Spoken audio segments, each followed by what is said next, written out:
Rahabarana rehetra amin'izao séminaire amin'ny Pentecosta izao.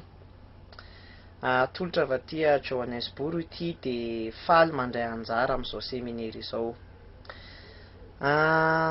Pentecosta moa dia fantatsika fa momba ny fanahy-masina izay nilatsaka tamin'ny apôstôly, tamin'ny zarony mivavaka zany, izay efa nolazain'i Jesosy fa ho tonga. Ny zavatra nangatahana resahako zany dia momba ny Andriamanitra iray, telo nefa iray, zany hoe na ny Trinité zany, sy ny toeran'ny fanahy-masina. Alohan'ny hakaran'i Jesosy tany an-danitra, ao amin'ny Matthieu toko faha 27:7, dia niteny Jesosy tamin'ny mpianany hoe andana hozy izy ary ataovy batisa ny olona rehetra. Dia nampino hoe ataovy batisa amin'ny anaran'ny Ray sy ny Zanaka ary ny fanahy-masina. Afaka niteny Jesosy hoe ataovy batisa amin'ny anaran'Andriamanitra, fa nataony Jesosy mazava tsara hoe amin'ny Ray sy ny Zanaka ary ny fanahy-masina. Important be io nitenenin Jesosy io. Ao amin'ny Korintianina faharoa toko faha 13:14, mamarana ny taratasy ny Paoly amin'ny Korintianina, dia ny fomba namarana ny Paoly anazy koa dia niteny izy hoe aoka hozy izy ny fahasoavan'i Jesosy Kristy Tompo, ny fitiavan'Andriamanitra Ray sy ny fifandraisana amin'ny fanahy-masina ho momba anareo, hiaraka aminareo. Afaka niteny fotsiny amin'ny Paoly hoe aoka Andriamanitra hiaraka aminareo, fa ny anazy nataony précis, nataony mazava tsara hoe Andriamanitra dia reo anankitelo reo, zava-manana anankitelo reo. Ary tsisy ao amin'ny Baiboly miteny hoe Trinité, le teny hoe Trinité, le mot Trinité tsy misy ao amin'ny Baiboly. Fa rehefa tena mandinika amin'ny Baiboly, rehefa tena mandinika amin'Andriamanitra dia mazava fa Andriamanitra telo dia iray. Ray n'Andriamanitra fa tsy anankitelo, fa zava-manana anankitelo izy. Afaka hoe mampisambotraka kely le maha-Trinité, ary indraindray amin'ny fiainantsika kristianina tsy dia mazava tsara inona moa no tena idiran'ny fiaina maha-kristianina hoe Andriamanitra telo dia iray. Nefa ny matoa Andriamanitra mampiseho sy mampahafantatra antsika momba anazy, dia ilaina misy dika zany amin'ny fomba fiainantsika. Raha tsy te ho diso tsika sy te ho manana ny tena hoe atao hoe principe de base amin'ny Trinité, dia anankitelo zany le izy, anankitelo le principe de base zay tokony tadidiana. Raha misy zavatra tokony tadidiana momba ny Trinité dia reo anankitelo reo. Hypostasie ny voalohany, na hoe Andriamanitra dia zava-manana anankitelo. God is 3 persons, zany hoe Ray, Pater izy amin'ny teny greka moa, Zanaka, the Son zany na hoe Filius, dia Spiritus Sanctus, na hoe fanahy-masina zany izy, reo telo reo. Ireo tsirairay avy, zany hoe na ny Zanaka na ny Ray na ny fanahy-masina dia samy manana toetra an'Andriamanitra. Jesosy manana toetra an'Andriamanitra, toetrany dia misy maha-Andriamanitra anazy, zany hoe ina zao le toetra ohatrany hoe omniprésent izy, na hoe misy anazy n'aiza n'aiza, afaka n'aiza n'aiza izy en même temps. Ohatr'izay koa ny fanahy-masina, ohatr'izay koa Andriamanitra Ray. Izy dia omnipotent, zany hoe ny zavatra izay ataon'Andriamanitra ohatrany hoe tamin'izy nahary dia nataony fanahy-masina koa. Io masina, éternel, izy foana hatramin'izay zay zany le ohatra hoe matoetra mahan'Andriamanitra anazy fanamasina koa manana an'izay indraindray mantsika mieritreritra hoe fanamasina hery na hoe zavatra manampy an'Andriamanitra azy Jesosy Kristy nefa tsy izay ny fanamasina. Ny fahatelo am'le principe anankiray ihany n'Andriamanitra avereniko zany alao tomboka am'le fahatelo farany anankiray ihany n'Andriamanitra Andriamanitra nefa de zava-manana anankitelo de ny farany ireo tsirairay avy manana ny toetran'Andriamanitra. Important amintsika kristiana ho any manana mahafantatra hoe Andriamanitra de fianakaviana mantsy Andriamanitra satria zay maha hoe telo nefa iray nefa telo anazy. Ary ireo telo ireo de nisy hatramin'izay ary ireo telo ireo de samy manana ny rôlany, samy manana ny zavatra mila ataony ary tsisy hoe ny anankiray lehibe kokoa na important koa ny anankiray. Indray mantsy za tamin'iza taloha koa nieritreritra an'izany hoe Andriamanitra ray no lehibe indrindra de aveo Andriamanitra Jesosy Kristy satria zanany de efa aveo ny fanamasina zay manampinampy eo. Tsia tsy ohatr'izay ny fandehany. Andriamanitra reo telo reo zany hoe zavatra anankiray ihany reo na samy manana ny rôlany ary izy telo na samy manana ny ataony ary izy telo fa samy important avokoa. Ary indraindray fanamasina ny fomba fiteny Baiboly anazy Andriamanitra ihany. Meko exemple nareo ao amin'ny asan'ny apôstôly toko 5 raha jerenareo ny tantara Ananiasy Safira fa le Ananiasy zany de nanambady izy de Safira nanana ny vadiny misy ny tantaranao tsy tena hoe azavaiko fa izy nandainga zany nandainga tamin'ny fanamasina izy. De ao amin'ny andinin'ny fahatelo ao amin'ny asan'ny apôstôly toko 5 Petera mibedy anazy miteny anazy hoe Ananiasy nandainga tamin'ny fanamasina ianao. Raha jerena nefa ny toko 4 de niteny ndray izy hoe mandainga tsy nandainga tamin'olona ianao fa nandainga tamin'Andriamanitra. Inona ny dikan'izany? Amin'ny Petera zany na ao amin'ny Baiboly zany fanamasina de Andriamanitra ihany, Andriamanitra de fanamasina ihany. Ohatra zany ianao mandainga amin'ny fanamasina mandainga amin'Andriamanitra ihany ianao satria olona zavatra iray ihany zava-manana anankiray ihany zany reo. Ny tiako tenenina hoe tsisy hoe izy any ambony izy any ambany fa samy manana ny rôlany ihany izy reo. Zay zany tena important be. Ary fa zao zay zany important be.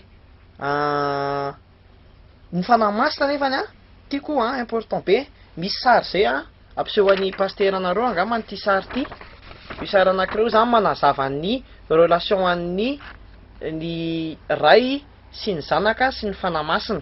Ny ray ny ray sy ny zanaka ny ray de tsy ny zanaka zany hoe the father is not the son is not the Holy Spirit zany hoe ny fanamasina kory tsy ny ray. Fanamasina de tsy Jesosy fa ny fanamasina de Andriamanitra. Ny ray de Andriamanitra, ny zanaka de Andriamanitra fa ny fanamasina kory tsy ny ray. Fa nefany ny Andriamanitra de ao amin'ny fanamasina de ao amin'ny Jesosy, ny Jesosy de ao amin'ny ray.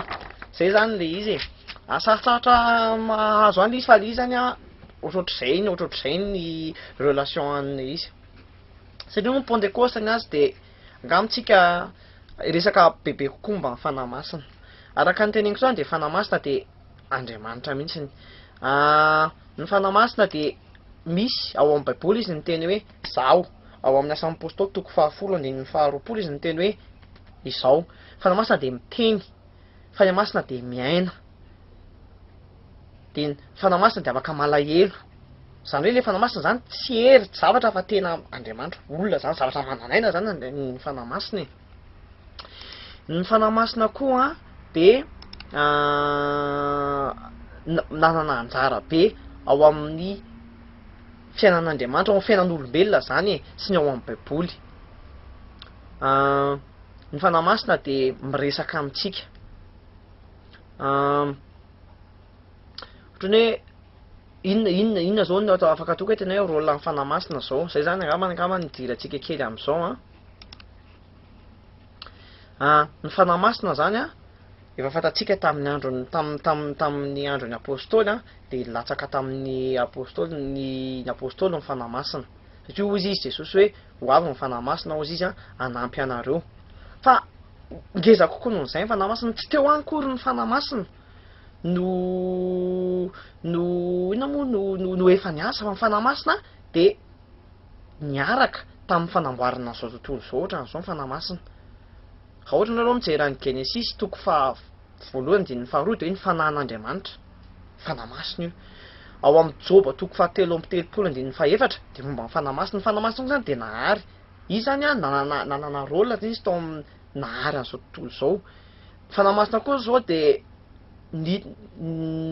nameno an'i Bezelera anamboatra ny tabernakely ao amin'ny Exodus toko 2:1-3 misy ny fanamboarana ny tabernakely dia nameno ny fanahy masina any Bezelera anamboatra anazy. Dia nameno an'i Mosesy koa zao ny fanahy masina sy ny olona sy ny olona 70 raha ao mijery nareo amin'ny Nomery. Nameno an'i Joshua koa ny fanahy masina, nameno anazy fahendrena sy fahaizana. Dia fanahy masina koa zao dia niditra tao amin'ny Saoly izay mpanjakan'ny Israely talohan'i Davida. Dia nameno an'i Davida koa izy tamin'ny nanamboatra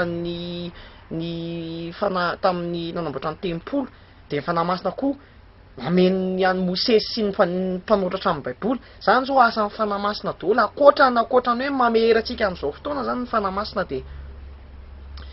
Dia efa teo dia fanahy masina koa nanana ny rôlany tamin'ny fiainan'i Jesosy teto ambonin'ny tany. Ny fanahy masina napisan'ny Jesosy tao amin'ny kibon'i Maria. Raha mijery nareo Matthieu toko 1:20 dia niaraka tamin'i Jesosy Kristy izy tamin'ny batisa dia nitondra ny Kristy tany amin'ny efitra. Dia nitiako tena zany ny fanahy masina zany manana ny anjarany. Dia inona koa ny angamba amin'ny seminaire angamba dia hitanareo ny tena hoe inona moa ny tena, satria moa antsy ny votoatiny inona moa zany ny teny hitondranareo an'ity Pentecoste dia ny asan'ny apôstôly toko 2:15 hoe fa ahazo hery anareo amin'ny ratsahan'ny fanahy masina aminareo. Io moa zany ny tena fantatsika sy malaza indrindra hoe ny fanahy masina dia latsaka tamin'ny apôstôly, nameheriny apôstôly. Dia samy izay ny apôstôly nivoaka, samy apôstôly nandeha nanorina ny fiangonana nitory ary namono nitory momba an'i Jesosy. Inona moa ny asan'ny fanahy masina amin'izao fotoana zany raha ohatra zany araka ny tenentsika teo zany a mba fitipitiany kely any zany a, i fanahy masina no mitondra antsika hibebaka sy manome antsika fiainana vaovao. Ao amin'ny Jona toko 1:15 misy an'izay. Izy miaina ao anatintsika, mampianatra antsika, mitarika antsika. Izy no mitarika antsika mamaky sy mahazo ny soratra masina rehefa mivavaka. Izy ny fanahy any fahendrena, manampy antsika amin'ny ny soahantsika amin'ny fiainana, manampy antsika manana zany hoe self control, zany hoe miaro antsika zany, mahafantatra antsika hoe zao no sao tokony atao. Izy no miaina topo-tsika, izy no manamasina antsika. Ilaintsika mahafantatra an'izany hoe tsy Andriamanitra le vavahantsika ihany fa ao anatin'ny fiainantsika amin'izy izy, ary zay maimportant le trinité zay. Ahafantatra ny rôlan'ireo tsirairay, ahafahantsika mahazo ohatry ny ahoana moa Andriamanitra dia tonga teto ambonin'ny tany namonjy. Andriamanitra dia miaina ao anatintsika. Rehefa fantatsika zany dia mora kokoa antsika no midery an'Andriamanitra. Mora antsika koa mahafantatra hoe Andriamanitra tsy zava-manan'aina lavitra be ny an-danitra eny mijery antsika dia mikapoka sy mibedy antsika rehefa madiritra tsika, fa ny tena mahafantatra hoe i Andriamanitra dia tena ao anatin'ny fiainantsika, ary ao anatin'ny soahantsika kely, ao anatin'ny ny détail kely amin'ny fiainantsika, ao anatiny izy, satria ny fanahy masina dia Andriamanitra ao anatintsika.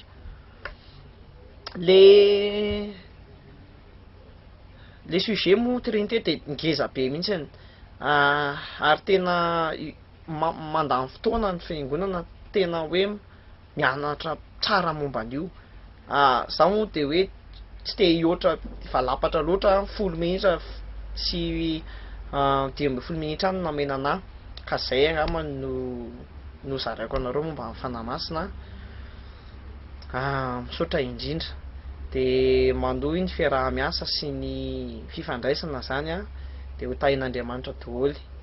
De farany angamany a, tanareo rehefa mivavaka na rehefa mihira de mba atovy ao an-tsaina foana le anankitelo reo zany. Tareo Paoly miteny aoka ny Andriamanitra zanaka, ray sy ny fanahy-masina miaraka aminareo, ohatra hoe Andriamanitra ray fotsiny zany. Mba tsara zany ao anatsika, ao anatin'ny tena fiainantsika zany le anankitelo reo. Ary ianaro vaky io ny baiboly, dinio, de ahafahantsika mahafantatra n'Andriamanitra. Vavaha koa mba Andriamanitra ny Andriamanitra mantsy ny fianaran'Andriamanitra, ny fanahy-masina koa ny fianaran'Andriamanitra, tsy hoe tsika mianatra momba n'Andriamanitra fa Andriamanitra no révélation zany monsieur révélé,